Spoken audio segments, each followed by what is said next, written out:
IAS institute నిర్వహిస్తున్న all India scholarship exam pass అవ్వండి. 2 years ఫీజులో 50% మాత్రమే పే చేయండి. ఏ ఇద్దరి మధ్య అయినా గొడవ జరుగుతున్నా గొడవ జరిగిన నేపథ్యంలో వారిద్దరూ ఒకే వేదికపై కనిపిస్తే మూడో వ్యక్తికి కొంచెం ఆసక్తిగా ఉంటుంది. వారిద్దరూ చూసుకుంటున్నారా, మాట్లాడుతున్నారా అనే క్యూరియాసిటీ కామన్ గా అందరికీ కనిపిస్తుంది. సెలబ్రిటీల విషయంలో అయితే ఇది కాస్త ఎక్కువగానే ఉంటుంది. ఇప్పుడు నయనతార, ధనుష్ ఒకే వేడుకకు హాజరు కావడం, కాస్త పక్క పక్కనే కూర్చోవడం ఇంట్రెస్టింగ్ గా అనిపిస్తుంది. మరి వాళ్ళిద్దరూ మాట్లాడారా? అక్కడ సీన్ ఏంటి?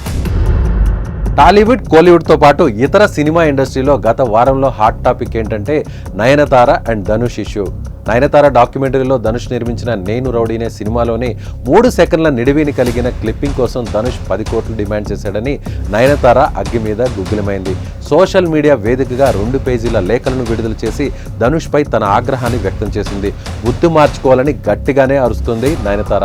సోషల్ మీడియాలో నయనతార ప్రకటన చేసిన తర్వాత చాలా మంది నటీమణులు నయనతారకు మద్దతుగా ముందుకు వచ్చారు. మరోవైపు తన డాక్యుమెంటరీకి పబ్లిసిటీ సంపాదించుకోవడం కోసమే నయనతార ఇలా చేసిందని సోషల్ మీడియాలో కొందరు విమర్శలు కూడా చేశారు.